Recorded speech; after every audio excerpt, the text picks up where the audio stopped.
God met me in the darkest time of my life while I was on house arrest, you know? And they say, prisoners meet Jesus and stuff. Well, you dang right they do. Because sometimes you got to be at the bottom of the barrel and be wrangled in by the law to realize that you need help, and you're not as crazy as you think. You're not as wild man and lone wolf and all this garbage. We need brothers. We need each other. Iron sharpens iron, only at the right angle. You know what I'm saying?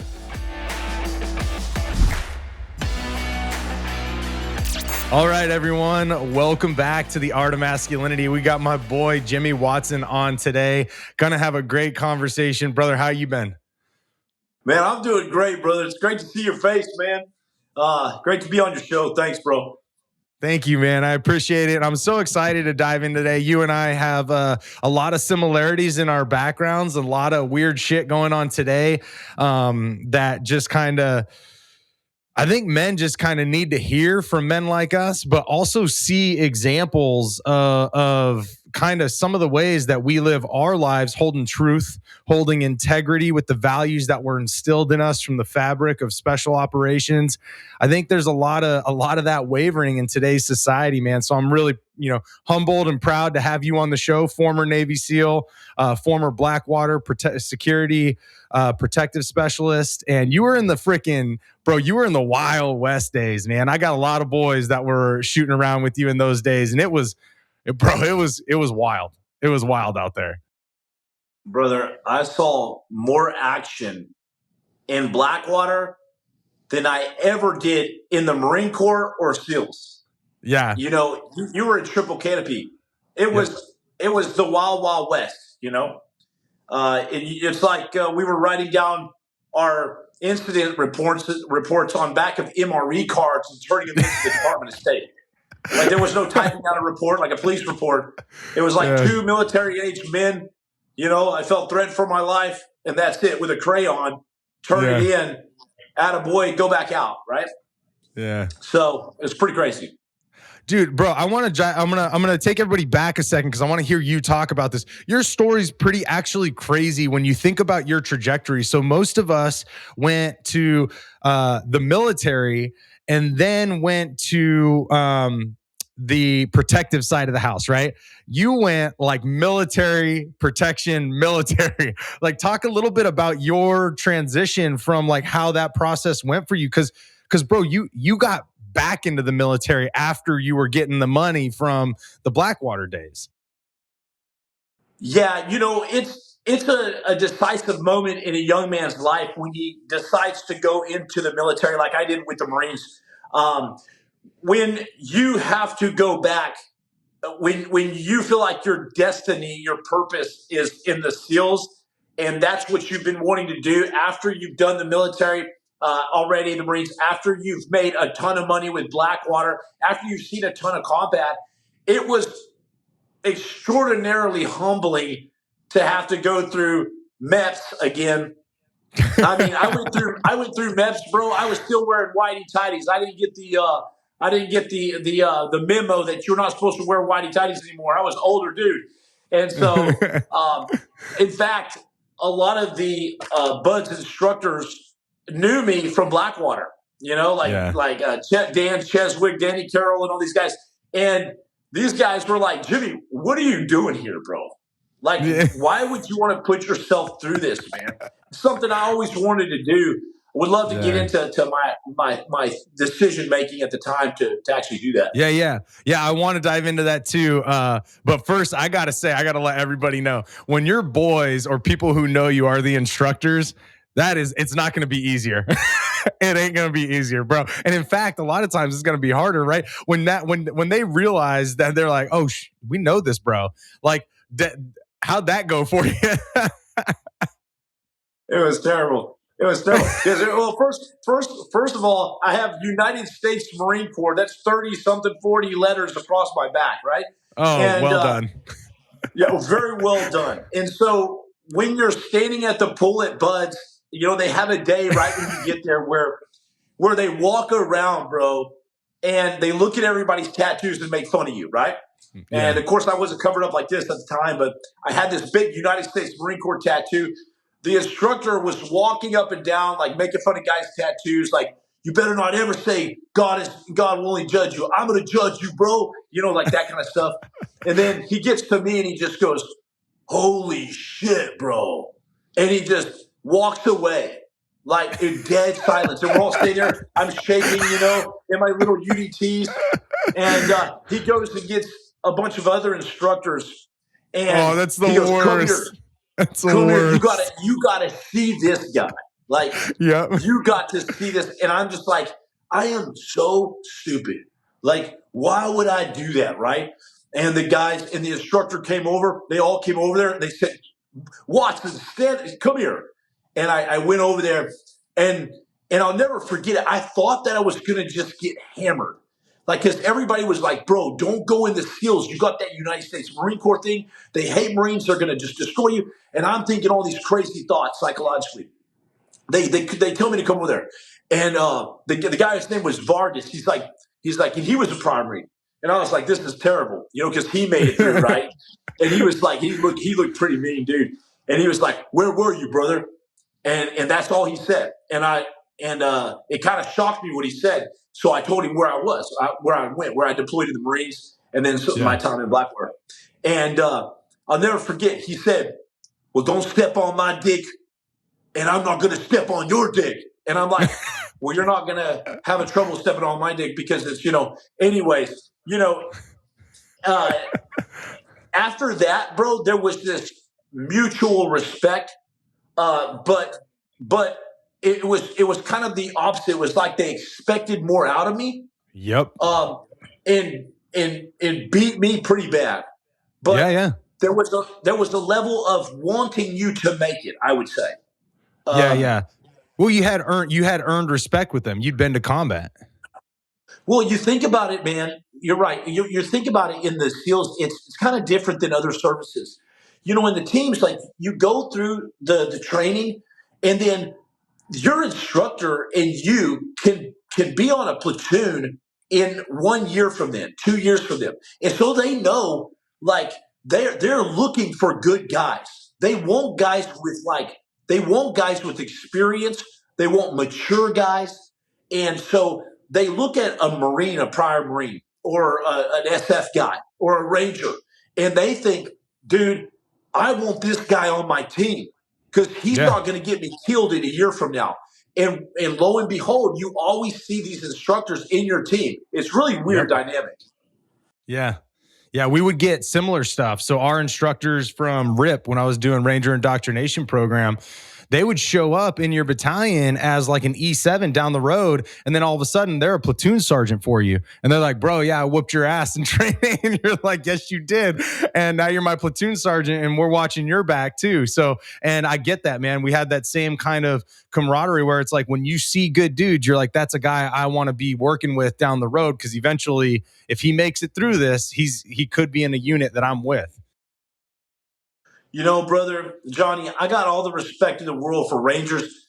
I worked with second bat guys in Blackwater, and that was really my first time to work with Rangers. We don't really work with them much in the teams, and there's a lot about team guys. There's a lot of riffs and weird stuff. You got me and Andy Stump over here. You got Gallagher. You got this guy. But the Rangers are tight. Yeah, and the guys that I worked with, man, were just absolutely, you guys don't get enough credit. We're hard as nails.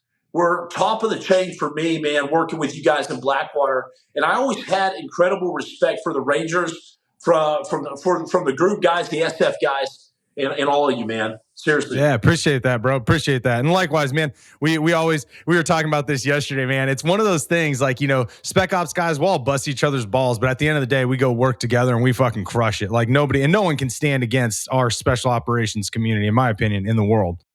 No. Yeah. One team, one fight, one cause, brother. Yeah, man. It's a friggin' awesome thing. But I got to work with some of your boys too in different locations around the world, man. And we always had joint missions with some SF dudes and stuff like that. It's always fun, man. It's a fun time to get to intermingle some of these communities and start to really see how elite the U.S. truly is when you combine those powers. But what's I want to take us back a second. So talk about SEALs real quick, because like a lot of people don't know that pipeline. Like they hear of Hell Week, but they don't know the intensity you guys are put through for the longevity, right? And so talk a little bit about that, because this is also going to lead us into a little bit of a conversation we'll have later. But talk about that shit, man, because it ain't no joke, bro. Well, recently Andy Stump, another SEAL, kind of said that some of this stuff wasn't true that I had said, right? Well, here's the deal. This is not a measuring contest. These are just the absolute facts. Okay. Now, Yeah. some of my numbers could be a little off, but you get the point here.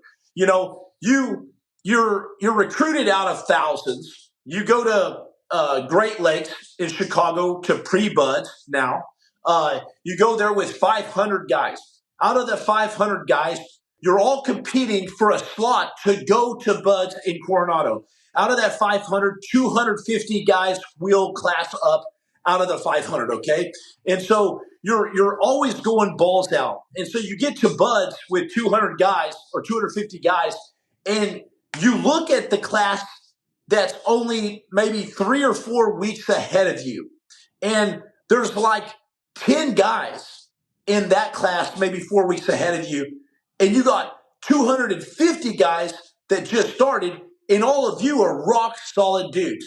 And you're just going, bro, what happened to this freaking army here, this small little unit, to be whittled down to 7 to 10 guys? Like there was literally just 10 guys, I think, in the class ahead of me. Damn. Okay, I think it was 281. And they showed up with 250 guys just a few weeks ago.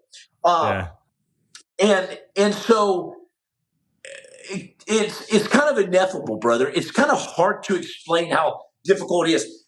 Any one of those guys, any one of us can survive several days at buds. It's not about surviving it. That's what people don't understand. They say, well, you just don't quit. That's just simply not true. You're running with the freaking boat on your head. It's slapping you, and a boat is very, very heavy. It's slapping you against the head. You look like Bozo the Clown. It's scalping you, basically. There are skin grafts that happen there. I literally called my buddy the other day, and he said that there were 7 guys that had skin grafts total that he knew of while he was an instructor there. Another buddy of mine, and this is extremely hard to believe, but he called me one day. He's a first space buds instructor, and he said, dude, you'll never believe it. One of the guys, his chafing is so bad, his left testicle is protruding out. Like his left testicle is protruding out. And how they know that is he was holding it like this in Hell Week, shaking, and the instructor walked by him and said, hey, stop holding your pee-pee, man. Like, what are you doing?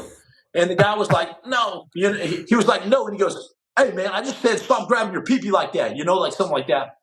And finally, the guy let it go, and the doctors looked at him, and that's a true story. Now, I didn't believe that, and maybe some of the viewers may not believe that, but I called a couple of my buddies, and they verified that story. The point is the chafing can be atrocious. And I ended up putting a bunch of petroleum jelly on me and stuff the whole time. And it was bad, but not that bad. It's just bad, man. You got hundreds of miles you're running, and it's endless. And one of the reasons why buds is so difficult is because it's not just one evolution that's bad. You'll be doing log PT for 3 freaking hours straight one day. You do a 2-mile time swim, and you have to make these times. You can't just slack off. I noticed one time I slacked off and I failed the run. And I was like, oh my God, I have to pick up the pace. And so, you can have one candidate that does extremely well and aces the run on one day. Okay. And you can be a slow guy like I was at 220 pounds and get gooned all the time. But if I improve my score the next week, then I get to stay in the class. It's not just about survival. But if that super fast guy, isn't beating his last time that was better than mine, but if he's not improving, they look at that as a gray man. They look at that as a guy that's not putting out, and they can cut you for that. And so that happens a lot. And so you end up 3 weeks later having maybe um, uh, 20 guys in your class after Hell Week, maybe 10 to 20 guys. And then out of your original class that you go through with, uh, you'll graduate 7 guys out of that 500 that started at pre-buds, technically, or maybe 250, I should say. And so I didn't graduate with my first class. I got rolled for a broken ankle, and then graduated with my second class. And out of that second class, about 25 guys will make it. So it's freaking hard. And the reason why it's so hard is obviously, as you know this, Johnny, it's simulating war. Yeah. Yeah. They need you to be freaking mentally tough, bro, and physically tough. They need you to be handle whatever comes at you out there. I mean, we did, and I believe you did this as well, but we did countless missions in the mountains of Afghanistan. Try thinking about rucking out freaking over 100 pounds of gear on your body and having to go then hit an objective with terrorists on it, hit an objective, and then get out of there and then do follow-on missions afterwards. I mean, it all simulates what we experience overseas time and time again. Exactly. And buds can't even really simulate war. You can't possibly mimic war, the war conditions. Correct. And so they like you said, so they try to do their very best at pounding the living daylights out of you to simulate war conditions. Yep. And I would say that it does a really good job at it, because in war you're exasperated, you're absolutely exhausted all the time, and you sleep like a little dog, that takes naps and stuff. And on deployment, as you know, and I would say that a lot of guys end up failing out or quitting that could have made it, but they realized a couple weeks into it, man. They realized a couple weeks, 3-4 weeks into this brutal training, that it's endless. It's going to be their entire SEAL career. Their freaking toenails are going to fall out and stuff because their feet are so wet all the time, And so they get defeated in their mind. A lot of them say, I know I can make it, but I'm just quitting because I don't want to do this anymore. I didn't realize that the reason why they're freaking beating me so bad is because this is how it's going to be in the teams. And then I have to go do my job, which is war. Yep. It's a lifestyle, bro. And I think that's like part of the thing people don't realize about Spec Ops. And first thing is too, I haven't talked about it much on the show, but special operations community, the community of us, which is different, branches of the military, different units, is the top 1% of the entire United States military. It's only 1% of it, but it is the best 1% we have to offer. And that all of the community goes through their own forms of these rites of passages, but it becomes a lifestyle because it never gets easier. Like it doesn't get easier when you get to teams. It doesn't get easier when you get to Ranger Battalion. It doesn't get easier anywhere you go. And it's that way by design, because they're just hard motherfuckers that have to do the most dirtiest, darkest shit for this country so that people like Sean Strickland can spout their stupid fucking mouth off, And that's like, that to me is the epitome of a selfless elite warrior, is that community, are the SEALs, are the Rangers, are the pararescue, are the Delta, are the Special Force. Like, that is a community of brothers that fucking keep this flag meaning what it fucking means. And I was thinking about it after you and I had that conversation, and I'm like, this is a group of men who chose to get the shit kicked out of them to train to the most elite standard, all for the right to get killed. That's what it was. Because that was the only thing. That was the only other possibility. It wasn't for money. I didn't make a lot of money. Did you make a lot of money? No. And what happens when we're done? There's no mommy and daddy clapping their hands or accolades. Who cares about awards or any of that crap? Right. You come home to people who some respect it. And, obviously there's a lot of true, real patriots out there in Americans. And then you have guys like Sean Strickland or guys like Sean Strickland that totally disrespect everything the SEALs stand for, but more importantly, they disrespect what the warfighter stands for, what the sacrifices that he had to make. Yeah. And whether or Yep. not people think it's for their freedom or not, that's not the point. It's Correct. about respecting a man, a real man that's willing to stand up and go fight it out. It doesn't matter right or wrong. I Right. know there was nuclear weapons in Iraq. If Correct. anybody knows, it's me and you. If anyone knows, it's somebody who stepped in the ground in Iraq and realized we weren't there for nothing, but we went. And when people say, well, you were just a contractor. Well, we did our time and served our sentences. And then we came to Iraq and died. Yep. So I have a big problem with anyone who disrespects our flag, our country, the sacrifice that our men and women make out there. Right. And that's the thing for me is that, there's a different level of man it takes to, first off, to even say, hey, I'm going to go, be part of a military unit. And then there's a second kind of man that says, I'm going to go be part of the most elite, version of that military. And that man, both those men deserve a ton of respect, but there's no downplaying. Like, and we'll talk about this in a second, but what Sean Strickland said, if he was willing to basically act as though SEALs were soft and their training was soft, what else does he think about the rest of the military then, right? And then this motherfucker wants to say that he's like, oh, no disrespect to the military people. Well, if you think SEALs, who have one of the hardest pipelines on the planet, are soft, and then what do you think of the rest of the fucking people that are that aren't doing that, right? And it's just like you said, disrespecting men that put that uniform on, but the mindset it takes to be at that level, the eliteness that it takes to be at that level, the earned respect of somebody willing to put themselves in a job that their ultimate payout is surviving war. That's the ultimate payout. And then the worst payout is they don't make it, right? They get killed in war. Like, to disrespect a man that puts himself through that pipeline is something else. And I'll say one more thing with that motherfucker. It's like, hey man, you're not a Navy SEAL for a reason. Like, you weren't in special operations for a reason, obviously. So you can say all you want about your fucking training, but you didn't do any of that stuff because you can't do it. Either you can't do it or you were too scared to do it. But don't tell me you could do it because you've never been through it. Well, the SEALs are all about show me the action, brother. Show me the action. Because in the SEAL teams, it's not like we don't talk trash to each other. We like to joke around, but you don't see guys running their mouth like Sean Strickland.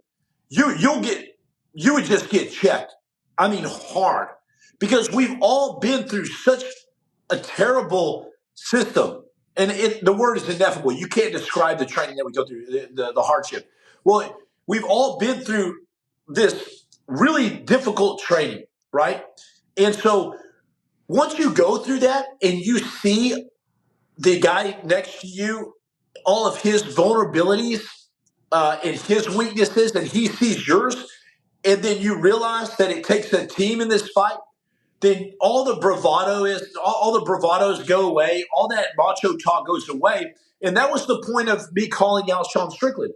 That was me. That was the point of me saying, hey, shut your mouth, bro, because you have no idea of the sacrifice that it takes for a service member to go through what they go through. All right? There's no cameras around. There's no air-conditioned building to train in.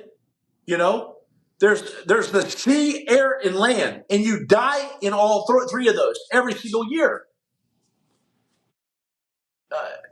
And so it was shocking to see Sean Strickland say what he did, and it was quite offensive. And I like to be funny. I like to keep it hilarious.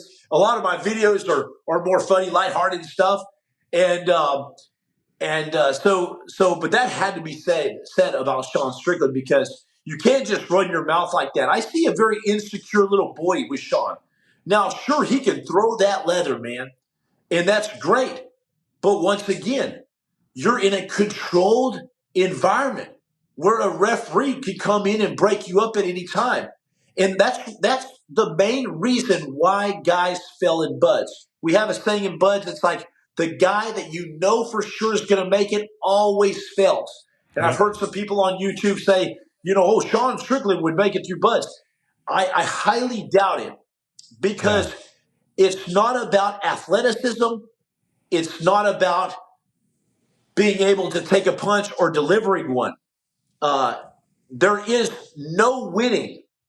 And when you take all winning and all accolades and kudos and the prize fighting away, the money away, and there's only grit, determination, and failure. Yep. Those three things, grit, determination, and failure is the only rewards that you get in the SEALs. That's it.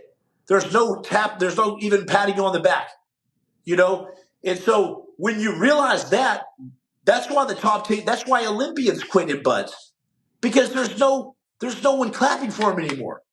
There's no reward. There is zero reward in buds or SEAL training or in the SEALs. Yeah. Yeah. We had a saying in Ranger Battalion. It was the quiet professional. No one talked about what we did. No one knew it. We all knew what we did, but no one talked about it. And we didn't talk about it going out. And if someone asked us what we did, we were like, oh, we're gym support. Like we just clean gyms. We're janitors. Like we just all we talk about because we don't, there's that unknown essence is when you know what you're capable of, you don't need to talk about it. You don't need to brag about it. And that was for me a big humbling lesson in the sense of that's how you live your life when you're in those units. And yeah, I agree. Like somebody like him is really wounded. I know that. I've listened to some of his stuff about what's happened in his past. He's got a lot of trauma he hasn't dealt with. And then there's also a lot of things for him where he's, I think he feels insecure around people who are elite. And I think that's why he acted out personally. But he did it to a very wrong community, and he did it the wrong way. And for people that don't know, what we're referring to is Sean Strickland came out and basically said that he would break off any Navy SEAL in his training, and that his training's harder than Navy SEALs, and he's tired of hearing about Navy SEALs and all this shit. And to me, it set me off because, again, like those are my brothers from the Spec Ops community. And when you shit on them, like I said, it's one thing for us to bust each other's balls. It's someone that's from outside of our community to talk some shit on somebody. And that's when all Spec Ops community should be unified and be like, whoa, bro. No, that's our bros. Like, you shouldn't even be saying that shit because, number one, you couldn't make it probably through any of our training, let alone fucking SEALs. And number two, you're talking about something you have no clue about. So that's kind of what we're referring to for everybody listening. And my boy Jimmy over here came out, was the first person to kind of defend the SEALs and the special operations community against that kind of bullshit. And I thought you were really respectful with it, to be honest. You called him out and fucking you and I would have done the same, presented it the same way. And you did it, and you gave him respect for his craft, right? And that's what I appreciate about you. You didn't just come guns blazing like he's a little bitch. You're like, no, I'll give you credit, bro. You ain't a little bitch, but you ain't no Navy SEAL, man. And there's a reason why you aren't. Yeah, I said, Sean, I know we know you're a badass. You don't have to tell us that, but we're losing men in our training. We lose men. We have guys die every year. In the walls of a bar like Danny's in Coronado are lined with our dudes. And, I would like to ask Sean, has he ever gone in a bar and with his best friends, right? And had a great time. And then the next year he goes in the same bar and his friends are there with him. But they're hanging on the wall, man. They're not with him anymore. Yeah. Is that dramatic? No, it's not even close to being dramatic because it's reality. And this stuff has to be said. And I've received the massive support behind this speaks for itself from the Rangers, because y'all always lead the way. The Marines, Semper Fi, to you hard dudes out there. to even the pro MMA fighting community has backed this. Yeah. You know, Yeah.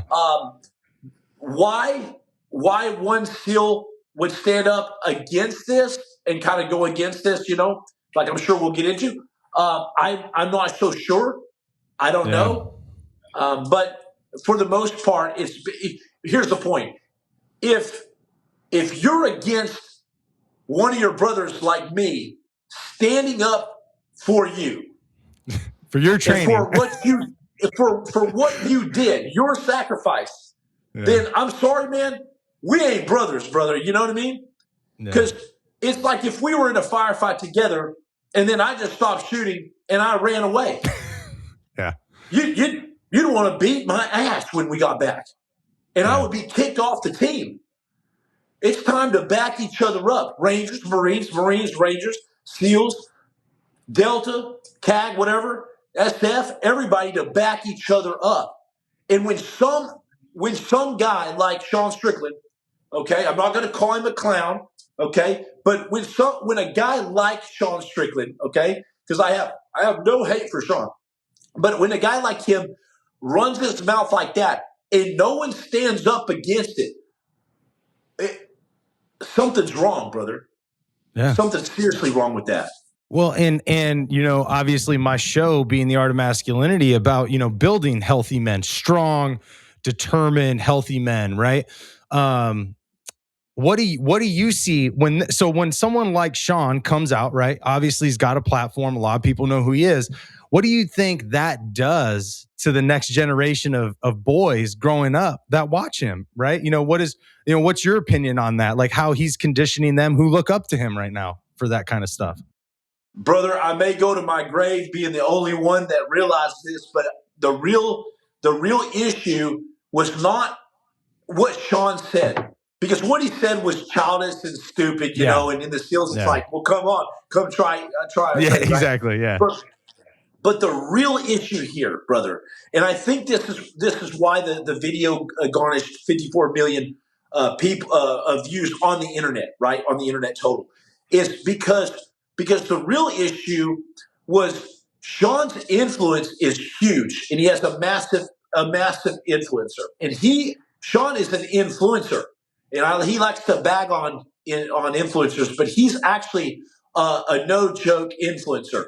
And how I know that now for sure, because I didn't really know much about Sean Strickland before I called him out, but the hate mail that I've received in my DMs and stuff, the only hate that I have received is pretty much from 15-year-old kids. And I'm not disrespecting anyone that's 15 out there right now, because you're a young man. You're a young man out there. But my point is, it's not their fault, okay? But the hate mail that I received from these young kids out there, these young teenagers, was mind-blowing. You know, like, SEALs aren't fighting for our freedom. You know, It's like they don't understand, and they're not comprehending that if you take away the guard dogs, the wolves come in and devour the sheep. The reason why you can sleep at night and play your Nintendo or Call of Duty is because there are vicious guard dogs that are standing by.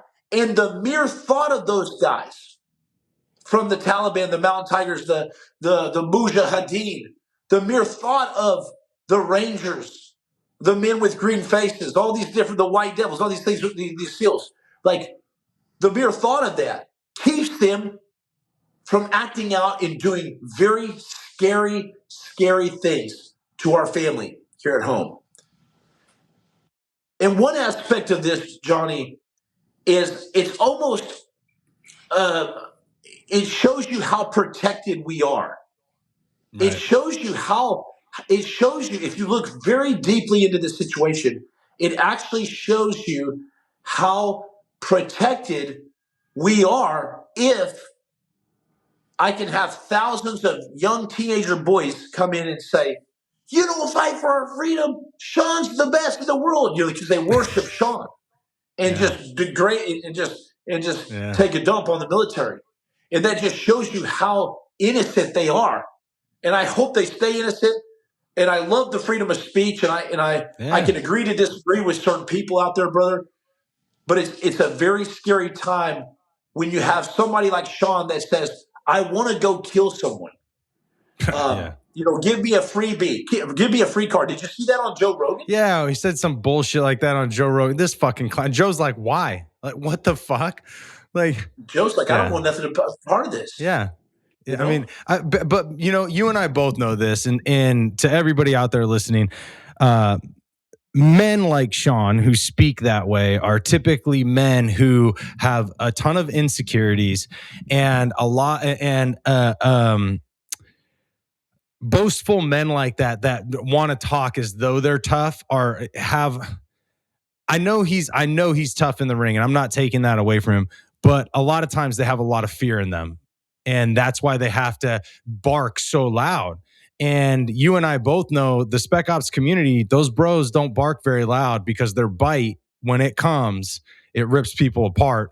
And that's one of the things that, people fail to realize. When someone's out that loud barking about just asinine shit, like wanting to go kill people, you're like, bro, the real people that have had to do this for this country, right? And it is for this country, because there are, like you said, you put it perfect, there are bad people that absolutely want to come and make great damage on this country and the way of life. But it's like guys that have done that job, they're like, no, man, I don't wish that on anybody. I don't wish that on any single person out there. If you can go your whole life never having to think about that, that's a good life, man. And for some guy to come out and say shit like that, it just shows you the naivety and the infancy almost of his mental state, Yeah, it was very, in my statement, maybe SEALs always use a little bit too demolition when they too much explosives to destroy their target, but I don't they actually do, but I don't take back, brother, anything. I will never take back anything that I said about Sean Strickland, and it was all true. Oh yeah, I'll never take it back.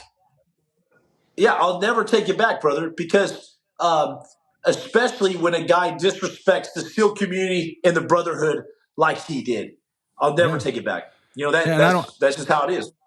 And you and I chatted about this too, and I made a comment on Andy Stump's Instagram. Anybody can go see that shit, because I was little bent out of shape by him, because his perception of that conversation was not my perception. I had your perception, similar perception of it. I think his perception of that conversation was very flawed, and for numerous reasons. I think he's fangirling a little bit, and the other thing about that was, there's like almost no way you cut that when you start looking at, and again, guys like us who have done also protection, and people don't understand the world of protection either, but have done protection for many years on top of special operations.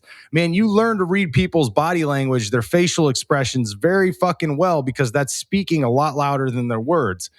And when you look at what Sean's saying, there's no way you can have the same interpretation as Andy Stump by any means. If you're starting to look at actually his body language, his facial expression, listen to his tone, no way you have that interpretation of him.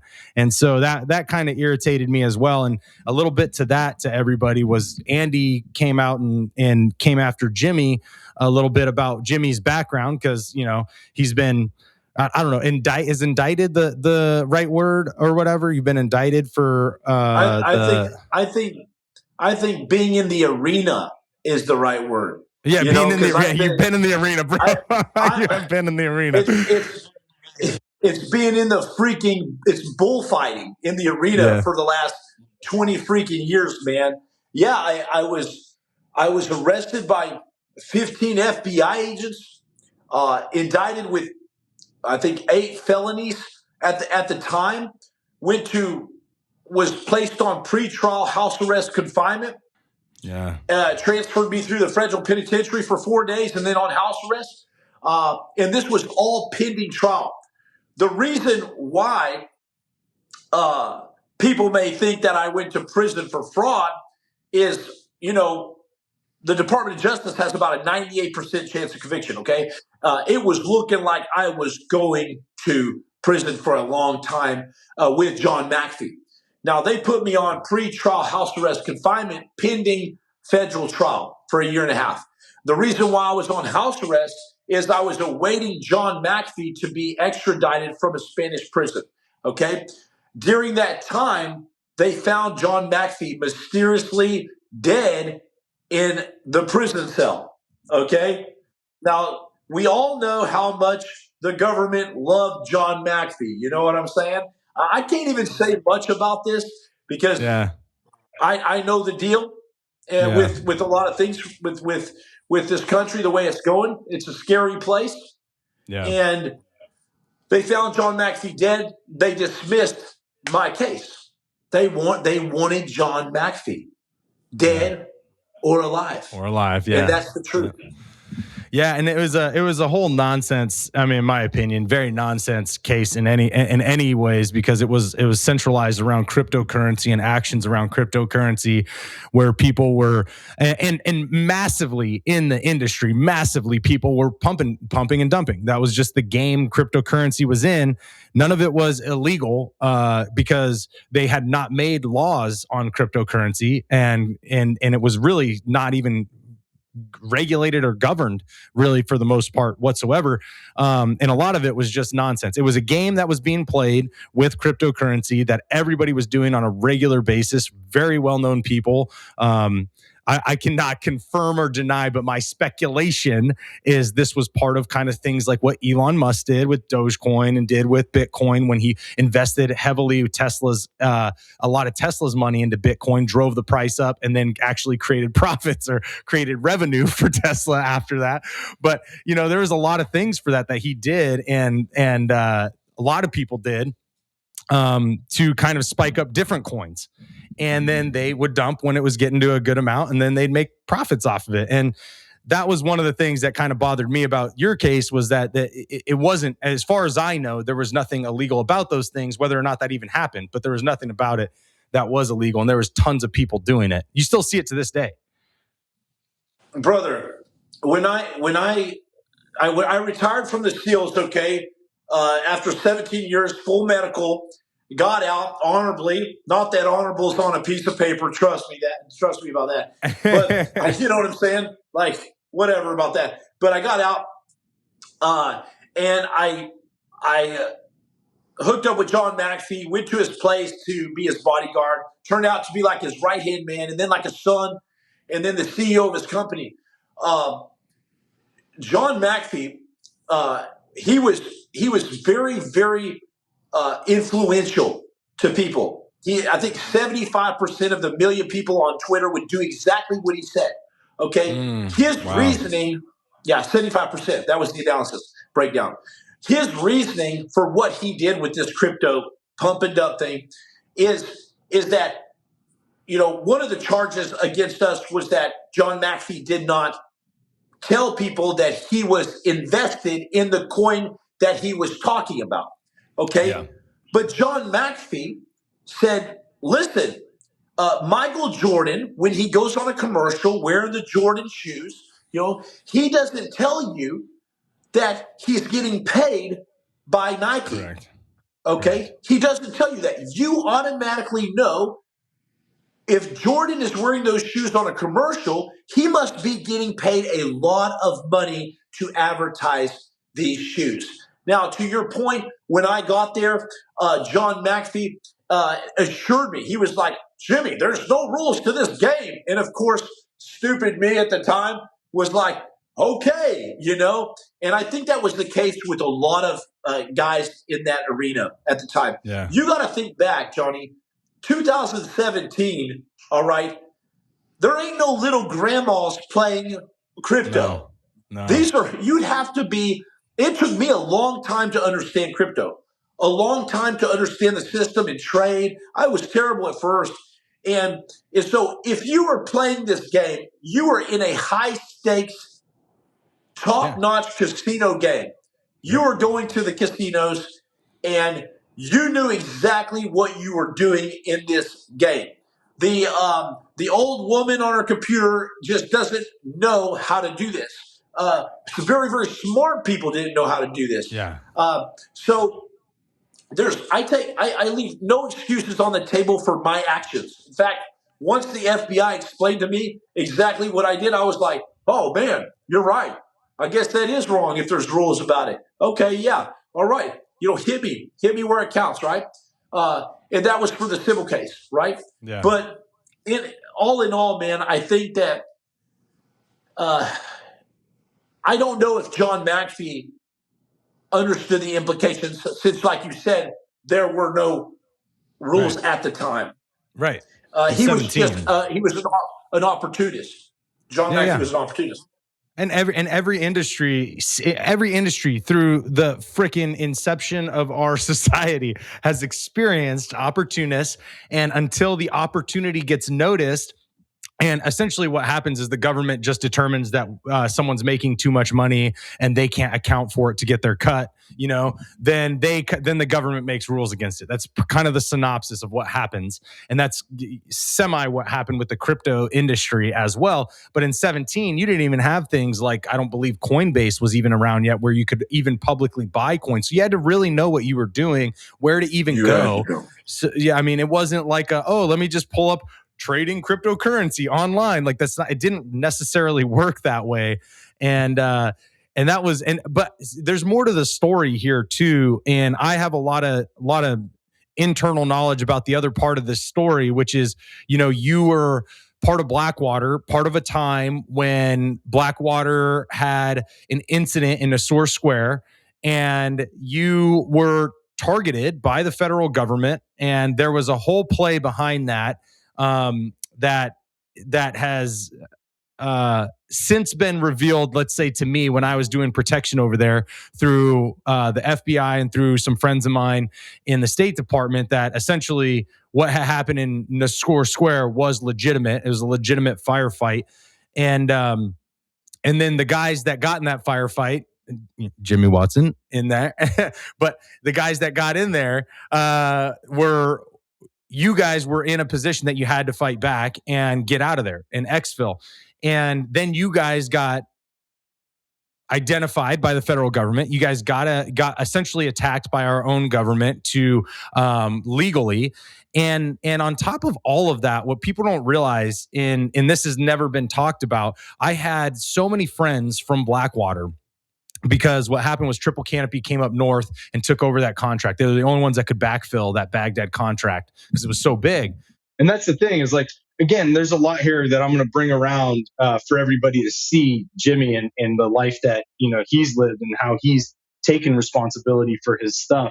But that was the thing. Yeah, there's no, there's responsibility, there's ownership that you took. It's not like you were like, oh, I'm completely devoid. And like you said, they shared some things with you that were like, hey man, this is what you violate. And you're like, oh shit, I had no clue. And I take responsibility for that, So that's where a lot of respect for that. Yeah, I take full responsibility, dude, for all of my actions. And, and I'm not deflecting whatsoever. The truth is, I literally had to be explained these crimes. And then once it was explained to me, I said, fair enough. If there's rules to this, then I messed up and I'll take my licks, right? Yeah. But I never went to prison for fraud. And that's what really was just absolutely incorrect on from Andy Stubb. Yeah. And by the way, Trump was charged with more felonies than Al Capone. Okay, so what? Are we supposed to just not trust anything that Trump says anymore? Come on, man. Yeah. It's ridiculous. Yeah, I know. And to that point, like yeah, exactly. You had, and this is what really bothered me too, and why I had to comment on Andy's, IG, was because he went after a SEAL brother before he defended a SEAL brother. And he didn't even have his fucking facts straight. So that means he jumped to a conclusion against the SEAL brother before he had the facts, and then went to the defense of somebody who criticized his own fucking training and his own life of being a Navy SEAL.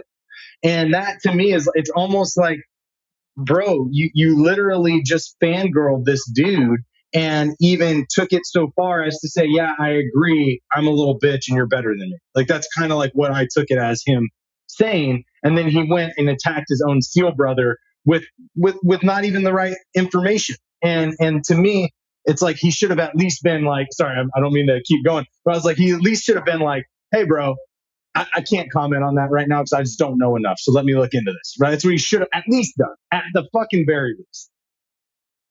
At the very minimum, if what he says is true, that he reached out to Sean Strickland, which it is true, and said that I reached out to Sean Strickland. That's not what he meant to say. Sean Strickland didn't say, I'll break every fucking seal. No, he didn't say that. He was a gentleman in every way, because we all know Sean Strickland's a gentleman. No, but Jimmy Watson, don't believe anything he says because he went to prison for fraud. Yeah. And I'm thinking, man, we can't be trusting Trump either, because, you know, he was charged with so many felonies either. So it's actually super odd that he would do that. And I don't know if he's Strickland's PR guy or what, but I will say this about Andy. I want to say this, okay? I obviously, in the good old Ranger Marine SEAL way, I called Andy up. I DM'd him first, and I said, hey, brother, you know how this is going to go now? Tell me where you live, because we're going behind the burn, brother. You know, that's the only option. My only reasoning sometimes, you know, big old monkey here is, all right, I guess we got to go behind the burn. You know, why even argue about this anymore? You know?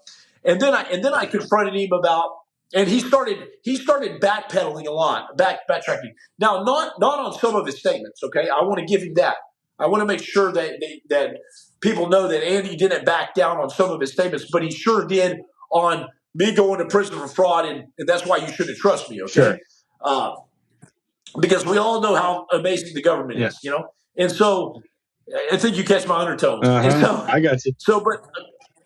So I said, Andy, how could you, okay, first of all, why is the only hate mail that I've received from 15-year-old boys and now Andy Stump, a guy that I thought I respected. Yeah.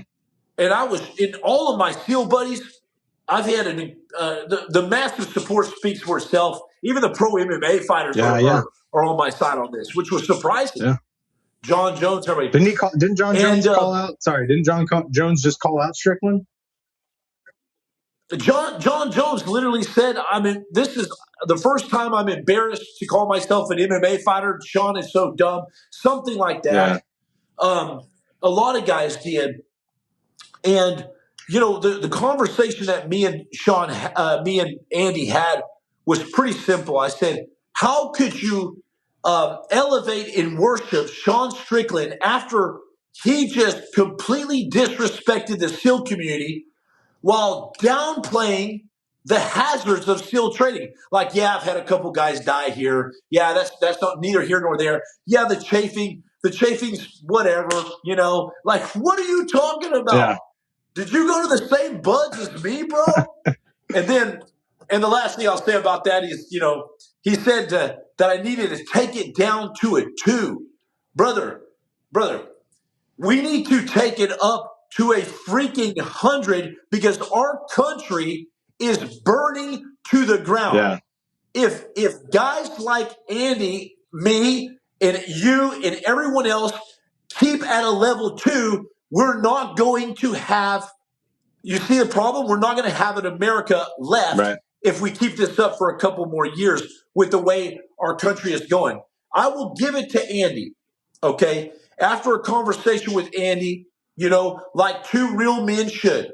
You know, your show's all about the art of masculinity, you know? I believe that Andy did, he issued an apology, okay, for those statements he made on the Patrick Bet David show regarding the false imprisonment and stuff. And he's backtracked a lot. And I will say, I respect Andy now way more for doing that than anything else. And I forgive him for what he said. You know, Mark Twain said, a lie will travel halfway around the world while the truth is putting on its shoes. So I do applaud Andy for apologizing and because he did that, we're best friends now, that type of thing, I love Andy. It's okay. After when I talked to him on the phone, he was completely different than how he sounded on the Patrick Bet Davis show. Maybe it was a one-off or whatever. Didn't do any damage to me, and,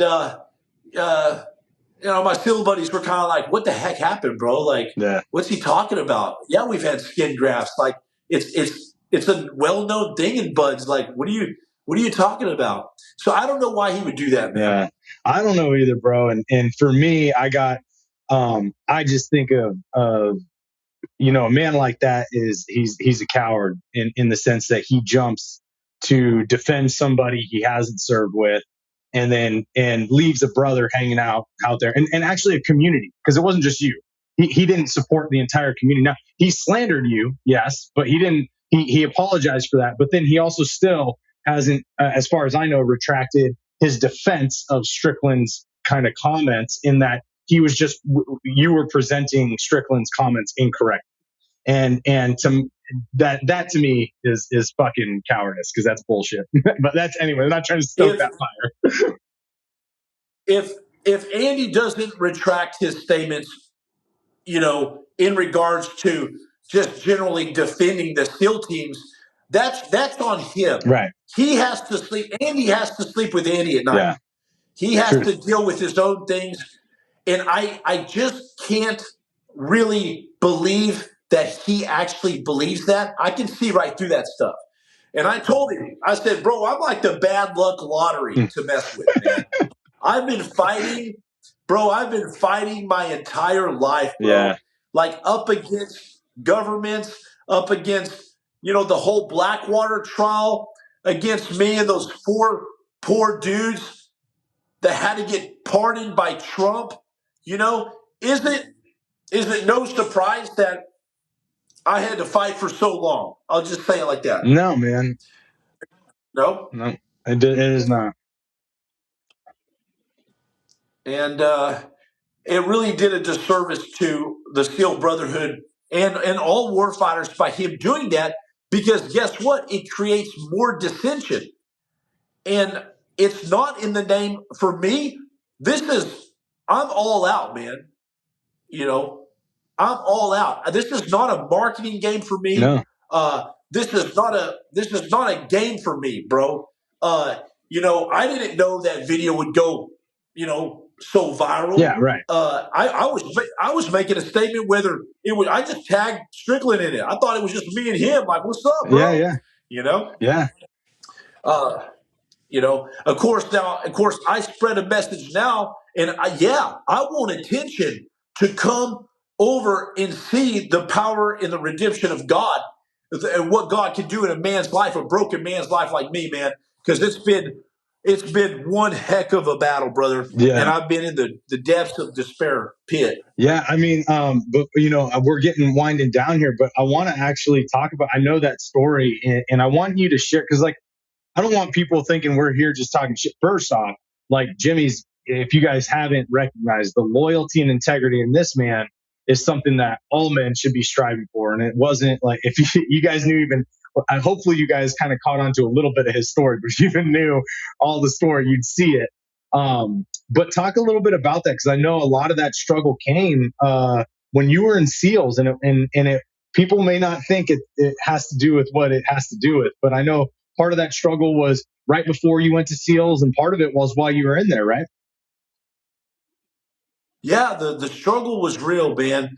The FBI came after my career after I testified in the Nisar Square event. They did not like how I testified.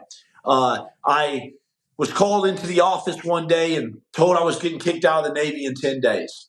I had to literally fight like hell. And I stayed in the Navy, got out honorably, all that garbage, right? Doesn't matter. The point is it was hell fighting the system in the Navy. And yeah, I lost it somewhere on the night shift, they say. Somewhere on those mini combat deployments, I just kind of lost myself, and I lost my a lot of hope in the nation, in America. And man, there's been some circumstances that kept me here now in America. I know that God's got me here for a purpose now to help men out, to help guide people back from the darkest moments in their life. I, you know, God met me in the darkest time of my life while I was on house arrest. Yeah. And they say, prisoners meet Jesus and stuff. Well, you dang right they do. Because sometimes you got to be at the bottom of the barrel and be wrangled in by the law to realize that you need help, and you're not as crazy as you think. You're not as wild man and lone wolf and all this garbage. We need brothers. We need each other. Iron sharpens iron, only at the right angle. You know what I'm saying? Mm-hmm. Yeah, brother. And that's man, I'm shocked that was what you said your darkest moment was, because I know you've had a few, and God's been like, you shouldn't be here right now for many different times in your life. And if you want to share some of that, I won't force you to, but I know one scenario in particular that, you probably shouldn't be here. And God's been there with you every time, bro. You are here to impact 100%, and you're here to impact big, brother. And I see that in you, and I hear that in your testimony and how you hold that integrity with just the man that you are. You're not seeking this whole shit with Sean you're not seeking attention. You are seeking integrity. And with Andy, you're not seeking attention. You're seeking integrity. And those are the things that men need to hold up to today. And I think that that's a great message for any man out there, any young man out there, even looking to see what it's like to be a real man standing confidently in who he is and connected with God. Like, that's you, that is who you are. Yeah, I've been through so many dark periods in life when it seemed like there was nothing but crashing waves coming at me. And I hope this message comes across right to the guys that are watching your channel right now, brother. But I have been up against the mighty storms of this life in the darkest moments of my life, from prison, house arrest, to the palace, basically, and back and forth, And in my most darkest hours of having to climb up out of the pit, that's where I realized that God really is, and He truly is, and He lifted me out of those pits, man. And so I always try to encourage anyone out there that's listening to this, no matter how bad your situation is right now, no matter what you're going up against, if you keep moving forward one step at a time, even if you don't believe in God, He believes in you. Keep trusting, keep believing, keep moving forward, because He will rescue you out of the darkest times of your life. And I give all glory to Him, man. That's powerful, brother. Oh man, we have touched the tip of the iceberg with you, Jimmy, and so grateful for your time on here. And those are powerful words right there. And I don't want to ruin that. And so I appreciate it, brother. We're going to have to get you back on the show because there's more stuff for us to dive into in your story to help guys out there, and also to just let people know kind of the realities of what strong men, when cards get stacked against strong men in this world, and we still have to fight through as well. So I appreciate you, brother. My last question for you before we peace out is, what does the art of masculinity mean to you? Well, my favorite book is The Art of War. So it's extremely close there to masculinity, the art of war and masculinity. Man, the art of masculinity, let's see. There you have to be you have to understand that your entire life is not a strategy, but it is a canvas that has to be repainted over and over sometimes. Sometimes we have a super messy canvas, and it's okay to start over again. And where that ties with masculinity is only the realest man out there, the truest man out there. He has to unmask himself eventually. He can no longer live behind the mask, right? He has to face his fears. And sometimes facing your fears is starting over from day one and saying, this messy ass painting that I have right here, I'm sorry, but it's got to go. I've got to re-scrape it off and start over again, and you will have a beautiful painting in your life.